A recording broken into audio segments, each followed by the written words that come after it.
এই অংশটুকু যুবক যুবতীরা খুব ভালো করে শুনেন। দিনী বোন যাদের বয়স হায়েজ হয়ে গেছে, যাদের হায়েজ হয়েছে এখান থেকে শুরু করে সবাই, যারা বালেগ হয়েছে আমরা ছেলেরা, সবাই ভালো করে কথাটা শুনেন। বাংলাদেশে পিছন থেকে একটা নতুন সমস্যা রাইজ করতেছে। সমস্যাটা হচ্ছে, এমনিতেই আমাদের ছেলে মেয়েদের মধ্যে হারাম সম্পর্ক ছিল। এর স্কুলে কলেজে বিশ্ববিদ্যালয়ে যাচ্ছে, ফ্রি মিক্সিংয়ে পড়াশোনা করছে, বাসায় পর্ন দেখছে, ওখানে গিয়ে মেয়ের সাথে হারাম সম্পর্ক হচ্ছে, তারপরে প্রেমের সম্পর্কের নামে জেনা হয়ে যাচ্ছে, জেনা হওয়ার পরে ছেঁকা খেয়ে মাদক, তারপরে গান বাজনা বাদ্যযন্ত্র ইত্যাদি ইত্যাদি, জীবনটা শেষ।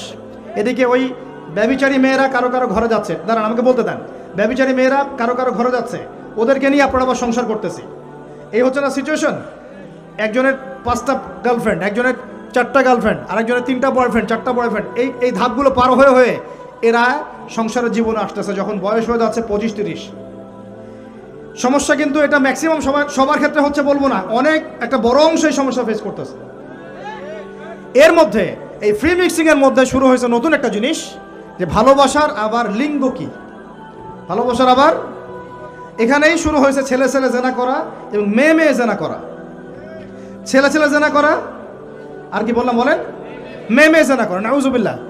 এটা কমে লুত, এর শাস্তি আসবে যদি আমরা তওবা করে ফিরে না আসি। এর উপরে এখন শুরু হয়েছে ভালোবাসার আবার ধর্ম কি, ভালোবাসার আবার, আমার সাথে বলেন কি বললাম, ভালোবাসার আবার, এদিকে মনোযোগ দেন, ভালোবাসার আবার কি, ভালোবাসার আবার কি। এই কথাটা, এই স্লোগানটা দিয়ে কি করা হচ্ছে আপনারা শুনেন। অমুসলিম ছেলে মুসলিম মেয়ের সাথে প্রেম করতেছে, অমুসলিম ছেলে মুসলিম মেয়ের সাথে প্রেম করতেছে, বলতেছে ভালোবাসার আবার ধর্ম কি, তুমি আমি একে অপরকে মহব্বত করি, ভালোবাসি, এর মধ্যে ধর্ম আসবে কেন? বলছে তুমি আমার ধর্মে দীক্ষিত হয়ে যাও, অথবা আমি তোমার ধর্ম কবুল করে মুসলমান হয়ে যাব। এই মিথ্যা কথাগুলো প্রলোভন দিয়ে এখানে ওখানে পার্কে নিয়ে গিয়ে চটপটে ফুচকা খাওয়ায়, কফি শপে নিয়ে গিয়ে এভাবে আস্তে আস্তে আস্তে আস্তে মেয়েদেরকে লাইনে নিয়ে আসতেছে। আনার পরে শোনেন, কথা আগে শুনেন, বুঝেন। আপনি ঠিক বললেও ঠিক, এটা না বললেও ঠিক, কারণ চলতেছে এটাই সমাজে। এখন কথা হচ্ছে, আমরা যদি আমাদের বোনদের ইজ্জতকে বাঁচাইতে চাই, এই বিষয়টা সম্পর্কে সচেতন থাকতে হবে। মেয়েদেরকে ফাসলিয়ে এভাবে প্রেমের জালে ফেলে শেষমেশ বেডে নিয়ে গিয়ে ধর্ষণ বা গণধর্ষণ করে মেয়ের ওই ওভারির মধ্যে ওদের বীর্যপাত করে দিয়ে ওই ছেলেটার কোনো খবর পাওয়া যায় না, লাপাত্তা হয়ে যায়। কোনো কোনো ক্ষেত্রে টাকার বিনিময়ে মেয়েদেরকে পাচার করারও অভিযোগ পাওয়া গেছে।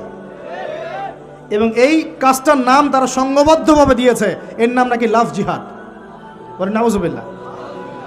এবং বীর দর্পে ফেসবুকে পোস্ট দিচ্ছে, আজকে অমুক মেয়ের এটা করলাম, আজকে তমুক মেয়ের এটা করলাম।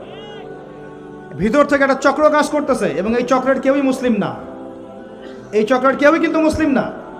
বাইরে আবার পরিচয় দিতে পারে যে আমি মুসলিম, আমার নাম অমুক, নাম পরিবর্তন করে মুসলিম মেয়েদেরকে ফাসলিয়ে এই জেনার ফাঁদে ফেলে ওর পিছনে কিছু টাকা খরচ করে, কিছু সময় দিয়ে ওকে প্রয়োজনে ঘুমের ওষুধ খাওয়ায়, প্রয়োজনে আবার জাদুটোনা করে, বান মারে, ওকে তাবিজ কবজ করে বিছনায় নিয়ে এসে ধর্ষণ বা গণধর্ষণ করে, ওই ভিডিওগুলো দিয়ে পরে ওকে ব্ল্যাকমেইল করে, পরে ওর কাছ থেকে টাকা খাওয়া শুরু করে, কোনো কোনো ক্ষেত্রে মেয়েদেরকে পাচারও করে দিচ্ছে। আমাদের মেয়েদেরকে বলতেছি, কোনো অবস্থাতেই কোনো মুসলমান ছেলের সাথেও কোনো অবৈধ সম্পর্কে যাবেন না। আর অমুসলিম হলে তো কোনো কথাই নাই। অমুসলিমের সাথে আপনার কিসের প্রেমের সম্পর্ক? একটা চট দিয়ে দাঁত ফেলা দেওয়া দরকার মেয়েরা। অমুসলিম ছেলের সাথে তোমার কিসের প্রেমের সম্পর্ক? পরে যখন এই ছেলেগুলো তোমাকে নিয়ে রেপ করে রাখবে, তখন তোমার আক্কেল হবে? তখন তোমাদের হুঁশ ফিরবে? তখন এসে আমাদের কাছে মেসেজ করতেছে, আমার এই সমস্যা হয়েছে, আমাকে এখন আমি কি করব বলেন। আমাদের ওয়াইফদের কাছে মেসেজ করে, এরকম এরকম হয়েছে আমার সাথে, আমরা কি করব বলেন। তো তোমাকে কে যাইতে বলছো এই ছেলের কাছে? তুমি তোমার ইজ্জত ওখানে, তুমি তোমার পায়জামা কিভাবে খুললা সেখানে, আর কিভাবে বলবো বলেন? তুমি একজন মুসলিম ঘরের মেয়ে, তোমার ইজ্জতের দাম নাই, তোমার সম্মানের দাম নাই, তোমার ইজ্জত আবরুর দাম নাই। তুমি কেমন করে নগ্ন হয়ে বাইরে ঘুরতে পারো? তুমি কেমন করে একটা অমুসলিম ছেলের সাথে প্রেমের সম্পর্ক করতে পারো? কিভাবে তুমি একটা অমুসলিম ছেলের সাথে বেড়ে যেতে পারো? তার সামনে তোমার পায়জামা কেমন করে খুলতে পারো তুমি? আমার ল্যাঙ্গুয়েজ আপনি রাগ করেন না, আমি খুবই ফেড আপ এদের উপরে। একটা মেয়ে একটা মুসলিম ছেলের কাছেই তো যাইতে পারবে না অবৈধভাবে। যাইতে হইলে তোমার শর্ত 3টা, বিয়ে করতে হবে, বালেগ হইতে হবে, সাক্ষী থাকতে হবে, মোহর দিতে হবে, তারপর যাইতে পারবে তুমি। মুসলিম তো মুসলিম করতে এখন অমুসলিমদের সাথে প্রেম করা শুরু করছো। আর যখন অমুসলিমদের দ্বারা তোমরা ধর্ষিত হচ্ছ, তোমাদেরকে পাচার করতেছে, তখন বলে আসে আমাদের কাছে চিঠি লেখো যে আমরা এখন কি করব। এদের কি ভাই ইয়া নাই? বাসায় কি বাবা নাই? বাসায় ভাই নাই?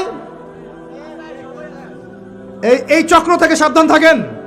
আর আমাদের সমাজে যারা দায়িত্বশীল, রাষ্ট্রের যারা দায়িত্বশীল, যারা উপরের লেভেলে আছেন, এই বিষয়গুলোর উপর কঠিন দৃষ্টি দেওয়ার জন্য আমি রিকোয়েস্ট করব। আমরা কিন্তু কোনো ধর্মের মানুষের সাথে কোনো দ্বন্দ্ব চাই না। চাই আমরা যে 50-60 বছর থেকে একসাথে বসবাস করতেছি, আমরা কি কোনোদিন কারোর সাথে মারামারি করছি? কোনোদিন দেখছেন যে খ্রিস্টান মুসলিম মারামারি হচ্ছে? ইহুদি মুসলিম মারামারি হচ্ছে বাংলাদেশে? হিন্দু মুসলিম মারামারি হচ্ছে বাংলাদেশে? দেখেছেন কখনো? এখন কি নতুন করে শুরু হলো এগুলা? আল্লাহ রাব্বুল আলামিন আমাদের দ্বীনি ভাইদেরকে বুঝদান করেন, বোনদেরকে বুঝদান করেন। কোনো অবস্থাতেই মেয়েদেরকে আপনি এভাবে ছেড়ে দিয়েন না বাইরে। কোনো অবস্থাতেই একটা মেয়ের হাতে অকালে মোবাইল ফোন তুলে দিয়েন না। কোথায় যাচ্ছে খোঁজ রাখেন, কার সাথে মিশছে খোঁজ রাখেন। একটা বাড়ির সম্মান নষ্ট হয়ে গেলে কখনো ফিরে আসে না। একটা মেয়েকে অপহরণ করেছিল রাজা দাহির, মুসলিম মেয়েকে। সেই ইজ্জতের বদলা নেওয়ার জন্যে 17 জন ঘোড়সাওয়ার নিয়ে, কতজন? মাত্র 17 জন ঘোড়সাওয়ার নিয়ে মোহাম্মদ বিন কাসিম এই সিন্ধুর রাজা দাহিরকে আক্রমণ করে ওই জায়গায় পরাজিত করেছিল। একটা মেয়েকে নিয়ে এই ঘটনা ঘটেছিল। আমাদের বোনের ইজ্জতের এত বড় দাম। একজন নারী, শোনেন, একজন নারী বনু কাইনুকার বাজারে গিয়েছিলেন তার প্রয়োজনে। ইহুদি তার শ্লীলতাহানি করেছে, তার সতর খুলে দিয়েছিল একজন ইহুদি। এটা দেখে একজন মুসলিম ভাই সেখানে থাকতে না পারে ওই ইহুদির গর্দান নামিয়ে দেয়। এই ইস্যুকে কেন্দ্র করে ইহুদিরা মিলে ওই ভাইকে শহীদ করে। তখন ওই বাজারে ওই ভাই ছাড়া আর কেউ ছিল না, একজনই ভাই ছিল। এরপরে এই মামলা আসলো নবীর দরবারে সাল্লাল্লাহু আলাইহি ওয়াসাল্লাম। এটা মদিনার ঘটনা। নবী সাল্লাল্লাহু আলাইহি ওয়াসাল্লাম ওই সাহাবীকে তো দোষারোপ করেনই নাই, ওই সাহাবীকে দোষারোপ করেন নাই, বরং নিজে বর্ম পরে অন্য সাহাবীদেরকে বলেছেন তোমরা বের হও, আমরা বনু কাইনুকা আক্রমণ করবো, ওকে এখান থেকে বের করে দিব। একজন দ্বীনি বোনের ইজ্জতের বদলা নেওয়ার জন্য পুরো বনু কাইনুকার ইহুদিদের সাথে যুদ্ধ হয়েছে। আর আমাদের বোনরা স্বেচ্ছায় ইজ্জত বিলি দিচ্ছ। তোমরা হচ্ছে মাটির তলে চলে যাও, তোমাদের বেঁচে থাকার চেয়ে মাটির তলে চলে যাও। তোমরা নিজেরা স্বেচ্ছায় ইজ্জতের বিসর্জন দিচ্ছ। আমি ইয়াং ছেলেপেলেদেরকে বলছি, ভাই আমরা আসছি আল্লাহর ইবাদত করতে, এখানে আল্লাহর দিনকে জিন্দা করতে, আল্লাহর দিনকে সমাজে কায়েম করতে। জিনার সাথে আমাদের কি সম্পর্ক থাকতে পারে? পর্নের সাথে আপনার কি সম্পর্ক থাকতে পারে? আপনার আমার এরকম হারাম সম্পর্কের সাথে কি সম্পর্ক থাকতে পারে? এগুলো কোনো অবস্থাতে আমরা ধার কাছে যাবো না ইনশাআল্লাহ। আল্লাহ রাব্বুল আলামিন আমাদের ভাইদেরকে বুঝদান করেন, বোনদেরকে বুঝদান করেন। আমি যা বলেছি আমাকে আমল করার তৌফিক দান করেন, আপনাদের সবাইকে আমল করার তৌফিক দান করেন।